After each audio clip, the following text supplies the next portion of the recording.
How to fix mobile data not working on iPhone. So hello guys, welcome back to my YouTube channel. In this quick tutorial I'll be showing you how you can easily fix mobile data not working on your iPhone. So first thing what you want to do is make sure you have disabled every single option over here. You also try logging turning on the airplane mode and simply disable it back again and just click on this cellular mode and see if it's working or not. So if it's not working, in that case what you can do is just head over to your settings.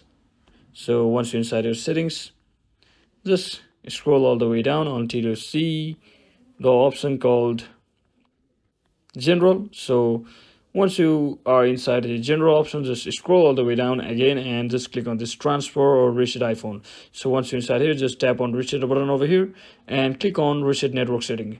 So you might have to enter your pin code over here, and once it gets done, just tap on this reset network settings and make sure to restart your device and your mobile data should successfully start working. So hope this video was helpful guys. If it was, don't forget to like and subscribe to the channel. See you on the next one.